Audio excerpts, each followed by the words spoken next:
Subscribe to our YouTube channel and press the bell icon to get the latest updates.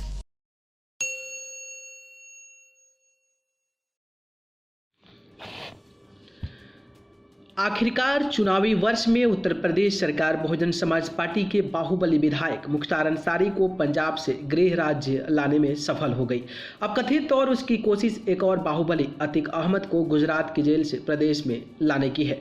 जाहिर है कि 2022 के शुरू में होने वाले विधानसभा चुनावों के पहले मुख्यमंत्री योगी आदित्यनाथ की सरकार की नज़र शक्ति के संदेश देने के साथ सियासी गणित और चुनावी प्रबंध भी हो सकती है।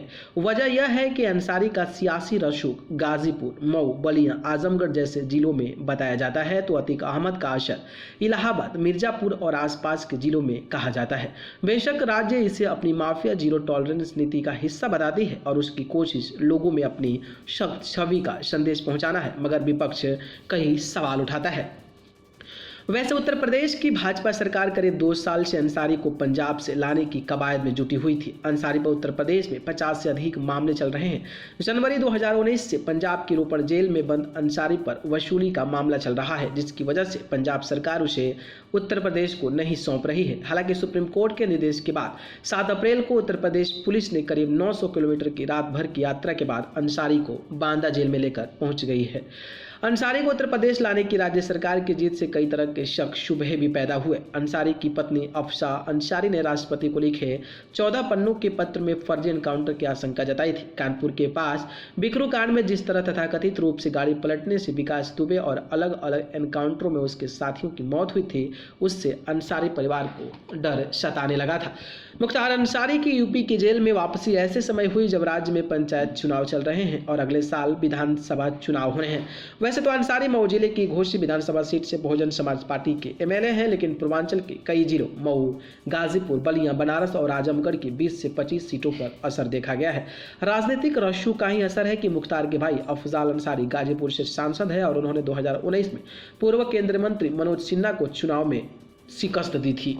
इसी रसूख की वजह से अंसारी मुलायम सिंह और मायावती दोनों के करीबी रहे, लेकिन 2017 में योगी आदित्यनाथ की सरकार बनने के बाद से मुख्तार अंसारी के दिन गड़बड़ाने लगे। वैसे तो वह पिछले 17 साल से जेल में बंद है, लेकिन इस दौरान उसके हनक में कमी नहीं आई थी। लेकिन उत्तर प्रदेश सरकार ने अपने कथित माफिया विरोधी अभियान के तहत अंसारी और उसके सहयोगियों के कब्जे से सरकारी जमीन खाली कराने, अवैध निर्माण ढहाने और जब्त कुर्की शुरू की। सरकारी दावा है कि इसके जरिए 192 करोड़ रुपए की वसूली हुई और 41 करोड़ रुपए की सालाना अवैध आय पर अंकुश लगा है। पुलिस ने अब तक 96 लोगों की गिरफ्तार किया है, 75 के खिलाफ गैंगस्टर एक्ट के तहत कार्रवाई की है और 72 सशस्त्र लाइसेंस निरस्त और निलंबित किए गए हैं। अफसा अंसारी और बेटो अब्बास तथा उमर सहित 12 लोगों के खिलाफ जालसाजी पर पट्टे की जमीन हड़प कर होटल बनाने के भी मुकदमा दर्ज किया गया है। हालांकि विपक्ष कई तरह के सवाल उठा रहा है। समाजवादी पार्टी के राष्ट्रीय अध्यक्ष और पूर्व मुख्यमंत्री अखिलेश यादव ने कहा कि मैंने जितना भी अखबारों में पढ़ा और टीवी पर देखा है, उसमें मुख्तार अंसारी के परिवार ने न्यायालय पर भरोसा जताया है, लेकिन जिस तरह से भाजपा काम करती है उसे देख यह उम्मीद करना बेमानी है कि किसी को न्याय मिल पाएगा। इस पर उप मुख्यमंत्री दिनेश शर्मा ने कहा कि शपथ लेने के साथ ही मुख्यमंत्री योगी आदित्यनाथ ने जीरो टॉलरेंस की नीति का ऐलान किया था। किसी व्यक्ति विशेष को लेकर यह नीति नहीं है। अपराध और अपराधी तत्वों को लेकर जीरो टॉलरेंस की नीति अपनाई जा रही है। मऊ विधानसभा सीट से 5वीं बार विधायक मुख्तार अंसारी पहली बार 1996 में बसपा के टिकट पर जीतकर विधानसभा पहुंचे। इसके बाद वो 2002, 2007, 2012 और 2017 में जीत कर आए।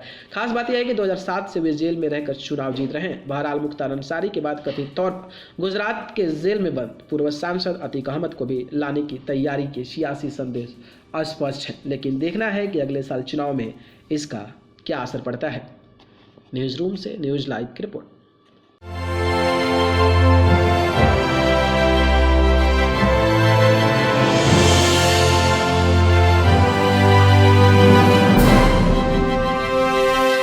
Subscribe to our YouTube channel and press the bell icon to get the latest updates.